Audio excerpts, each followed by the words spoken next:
Miten impulsiivinen sä oot? Mä tunnen monia ihmisiä, jotka saattaa niin kuin reagoida hyvinkin vahvasti tunteella, niin kuin ihan miespuolisia kavereita kanssa, jotka saattaa niin kuin triggeröityä, lähtee ehkä jopa huutaan, korottaa ääntään niin kuin asioista, jotka ei niin kuin oikeasti, ei ne merkitse mitään, mutta he selkeästi reagoi siihen sillain.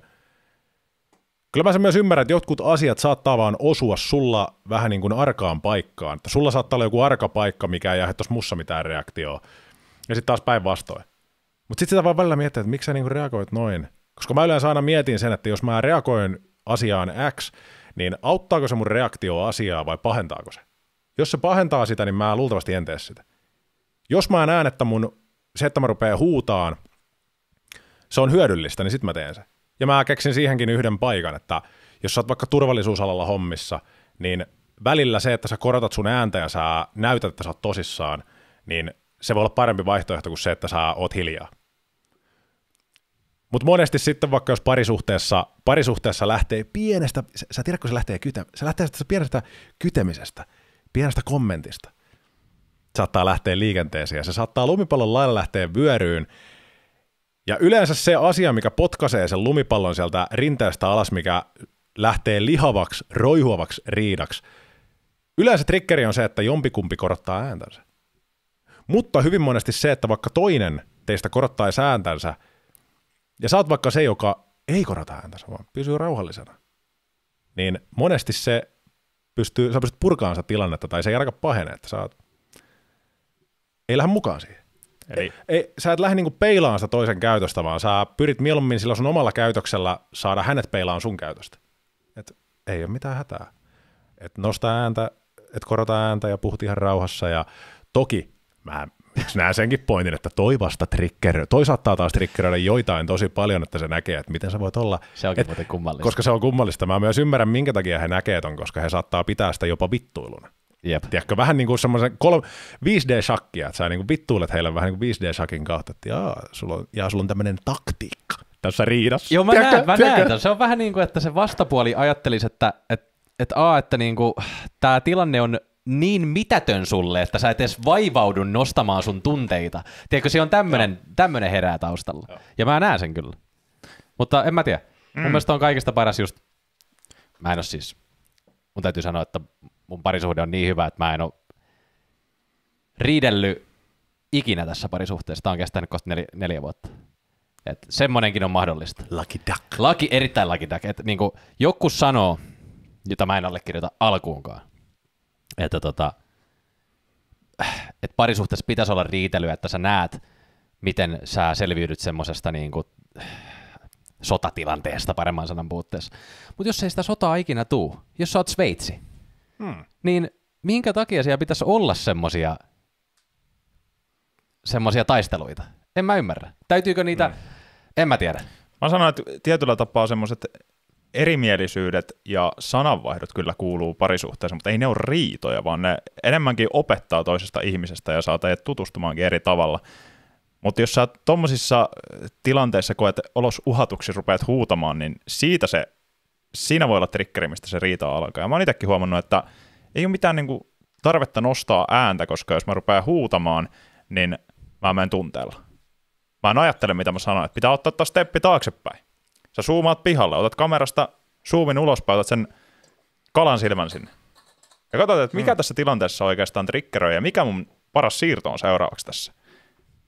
Se on just se pieni välisen tapahtuman ja sun reaktion välillä. Me ollaan kaikki siinä tasa-arvoisia, että meillä kaikilla on se sama väli. Asia X tapahtuu meille, joku syyttää meitä jostain, joku korottaa meille ääntänsä, meille tapahtuu asia X.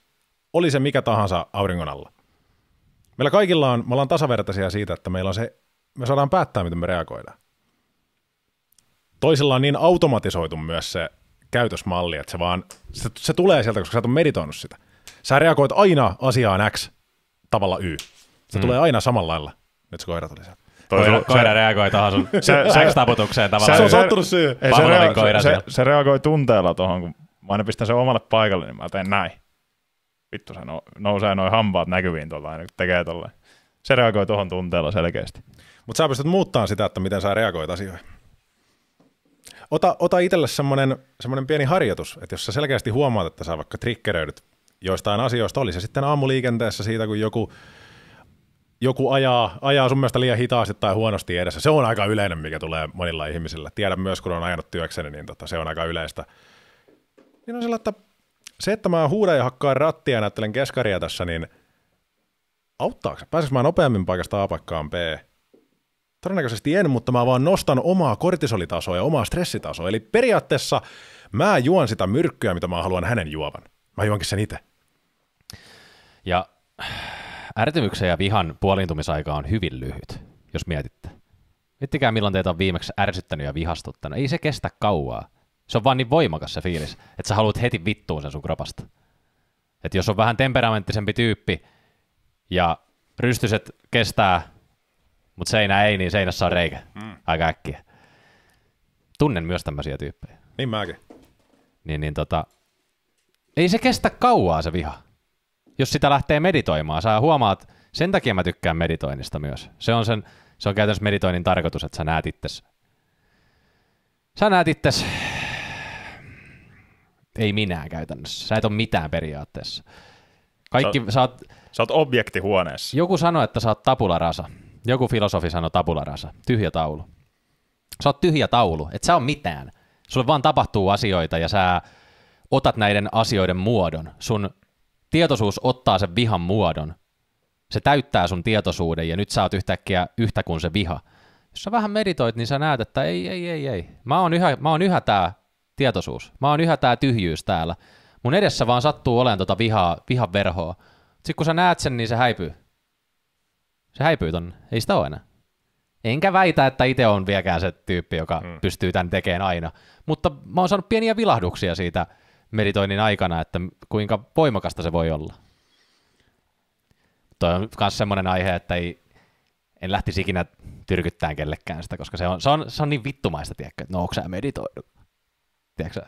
Niin se on semmoinen vittumainen, että se on semmoinen New Age-jätkä. Siinä on semmoinen konnotaatio.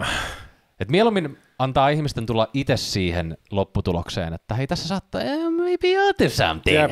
Jep. Joo, tässä saattaa olla jotain perää. Siinä on vähän just sama kuin, joogassa ja niin kuin monessakin tässä itsensä kehittämisessä, että sitä joku vähän nälvii ja katsoo sitä vähän sellainen vinoon, että mitä sä nyt teet, mitä sä nyt yrität. Mä oon myös huomannut, että jos sä osaat johdatella ihmisen siihen, että se ihminen luulee, että se oli hänen oma ideansa, niin silloin se on kaikista vastaanottavaisimmillaan sille idealle. Koska ei kukaan halua, että sulle kerrotaan asioita, miten ajatella, miten olla ja käskyttää. Ei kukaan tykkää siitä, että sua käskytetään tai torutaan. Torutaan. Mutta jos sä itse pääset siihen ajatukseen ja sulla on se, että mä itse tein tämän ajatuksen, niin sit sä otat sen vastaan. Tietysti sitten on olemassa ihmisiä, jotka osaa käyttää tätä skilliä pahoihin asioihin ja ne on sitten sosiopaatteja ja psykopaatteja, mutta toivotaan, että kukaan ei niihin hirveästi törmää. Sekin on työkalu, miten sä käytät sitä. Mutta hyvin paljon on ihmisillä katkeruutta. Että joku asia X on tapahtunut, on ollut vaikka huono ihmissuhde, sua kohtaan on tehty väärin sun mielestä, niin joku jää kantaa sitä kaunaa, tiiäksä, moneksi vuodeksi saattaa ehkä vähän uhriutuakin siihen, että no... Sulla on taas velkaa, sulla taas jäänyt velkaa, että maailma on sulle velkaa jotain, kun sulta vietiin jotain. Sulta vietiin hyviä vuosia parisuhteessa, missä sua vietiin kuin pässiä narussa. Joo. Niin sulta vietiin hyviä vuosia siinä.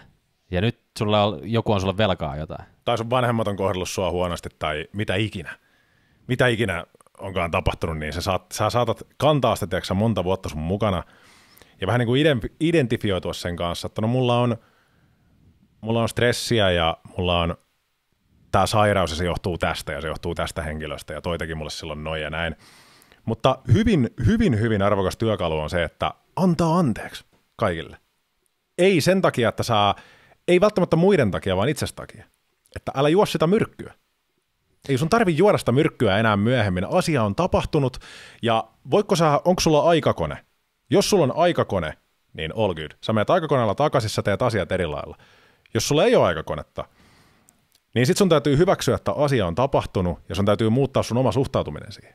Eli haluatko sä pyöriä sun mielessä edelleen siellä menneisyydessä, koska siitähän monesti tulee siitä monesti tulee masennus, että me pyöritään menneisyydessä meidän ajatuksessa jatkuvasti. Me vellotaan siitä, että voi silloin, kun mä olin kutosluokalla, mä sanoin siellä, mä nolasin itteni siellä koulun edessä. Vittu, edelleen tulee se kummitus mieleen. Tai sitten me tunnetaan ahdistusta, kun me mietitään tulevaisuutta. Että mitähän tapahtuu, kun 2 viikon päästä on toi tapahtuma ja mun pitäisi siellä tehdä asiaa X. Mutta jos sä oot tässä hetkessä, niin silloin sä et mieti tulevaa, vaikka sä mietit menneisyyttä. Et se on semmoinen, että keskityt siihen, mitä sä voit nyt tehdä tällä hetkellä. Voiko sä nyt ajatella niin, että se mitä on tapahtunut, se on tapahtunut ja mä voin ainoastaan luoda paremman tulevaisuuden verrattuna menneisyyteen. Ja ottaa ne opit sieltä, mitä sä oot saanut. Jos sulla on ollut monen vuoden huono parisuhde, joku on tehnyt huonosti, niin arvaa mitä? Sä saat opin siitä. Sä tiedät, että sulla on tehty noin ja sä ehkä otat semmoisia askeleita jatkossa, että sä et päädy samaan tilanteeseen. Se opettaa sulla, että kannattaa siellä menneisyydessä sen verran käydä kuitenkin reflektoimassa, että hakee ne opit pois sieltä, mutta ei jää vellomaan sinne ja niihin tunnetiloihin. Että ottaa ne opit sieltä mukana ja jatkaa eteenpäin.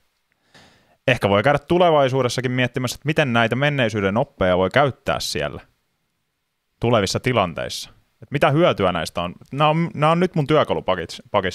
Kyllä, toi palautuu just siihen viisauteen, mistä puhuttiin, että sä reflektoit asioita. Ja toi, että me ollaan ennenkin puhuttu tästä, että elät tässä hetkessä. Se on kiva ja seksikästä sanoa, mutta se on vitun vaikeaa. Ja kukaan osaa elää tässä hetkessä, ellei sä ole Buddha. Tiedätte Buddhan tarina? Kuuntele tämä keskustelu loppuun Spotifysta nimellä PT Paahtio.